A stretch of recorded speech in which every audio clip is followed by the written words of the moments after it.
Once upon a time, Philippe Coutinho was one of the most magical players in world football. He was called the Little Magician, a player whose every touch could make the crowd gasp. But within just a few years, his career spiraled into one of the biggest downfalls modern football has ever seen. This is a story of Philippe Coutinho, the rise, the fall, and the mystery of how one of football's brightest stars faded away.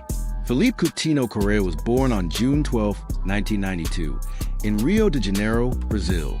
Growing up in a small neighborhood near the Maracana Stadium, football wasn't just a game, it was life.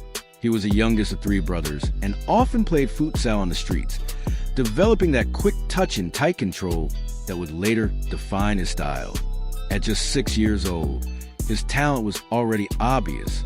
His father took him to local trials, and soon Vasco da Gama spotted him. By the age of 10, he was already one of the brightest prospects in their academy. His technique, vision, and creativity stood out immediately. People started calling him Menino de Ouro, the Golden Boy. In 2008, at just 16, Inter Milan bought Coutinho's rights for around €4 million. Even though he was too young to move to Italy immediately, he stayed at Vasco until he turned 18, before finally joining Inter in 2010. At that time, Inter were the reigning European champions, with legends like Sneijder, Eto'o, and Zanetti. But for a shy teenager from Brazil, breaking into that team was never going to be easy. Coutinho showed flashes of brilliance, but struggled with consistency and physicality.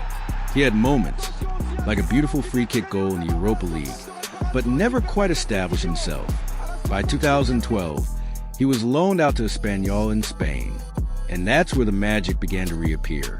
Under Mauricio Pochettino, Coutinho rediscovered his confidence. He played with freedom again, scoring brilliant goals and assisting with flair. The Spanish style suited him, quick, technical, and expressive. By the end of that loan spell, scouts around Europe were watching again. And in January 2013, a Premier League giant came knocking, Liverpool, when Coutinho arrived at Liverpool for just £8.5 million. Few expected him to become one of the best players in England, but under Brendan Rodgers and later Jurgen Klopp, Coutinho blossomed. He wasn't just a playmaker, he was an artist. Curling shots from outside the box became his signature. He made defenders dance and goalkeepers despair.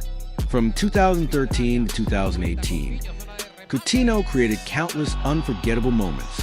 Soccer ball, that winner against Manchester City in 2014. Soccer ball, the free kicks against Arsenal. Soccer ball, the dribbles, the passes, the magic. Liverpool fans adored him.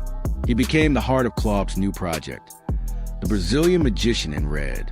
But then came Barcelona.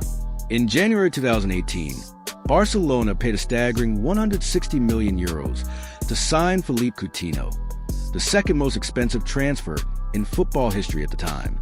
It was supposed to be a dream move, replacing Neymar, joining Messi and Suarez, play at the Camp Nou. What could go wrong? But from day one, it just didn't feel right. Barcelona wanted Coutinho to play wide on the left, the same role Neymar had played. But Coutinho wasn't Neymar. He wasn't a winger. He was a creative midfielder who needed space in the middle. Out of position and under huge pressure, his confidence began to fade.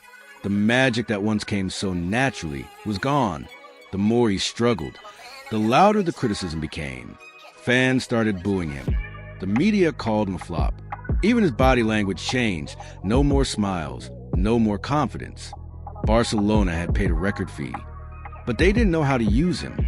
When Antoine Griezmann arrived, Coutinho's situation became even worse. He was loaned out to Bayern Munich, a last chance to revive his career. But fate had a strange twist in store. In August 2020, in the Champions League quarterfinal, Bayern destroyed Barcelona 8-2, and Coutinho, on loan from Barca, came off the bench to score 2 goals against his own club. It was symbolic. The player Barcelona never knew how to use was now humiliating them on Europe's biggest stage. After that night, Bayern decided not to sign him permanently. Coutinho returned to Barcelona, unwanted and out of rhythm. Injuries began to pile up. His explosive dribbling was gone. The spark, the magic, everything that once made him special had disappeared. In 2022, He reunited with Steven Gerrard at Aston Villa. For a brief moment, it looked like a comeback was possible. He even scored against Manchester United, but it didn't last. Form dipped again. Gerrard was sacked, and Coutinho slowly faded from the spotlight. By 2023, he had moved to Al Dail in Qatar, far from the lights of Europe. So, what really happened to Philippe Coutinho? Some say it was the pressure of the price tag. Others blame poor tactical decisions. But maybe it was simply a case of a player who needed love, rhythm, and freedom, and lost all three at once. Coutinho's story is a reminder that talent alone isn't enough. Confidence, environment, timing, they all matter. Once the magician of Anfield, now a forgotten name in football's history books. But for those who watched him at his best, Coutinho will always be remembered as the little magician who once made football feel like art.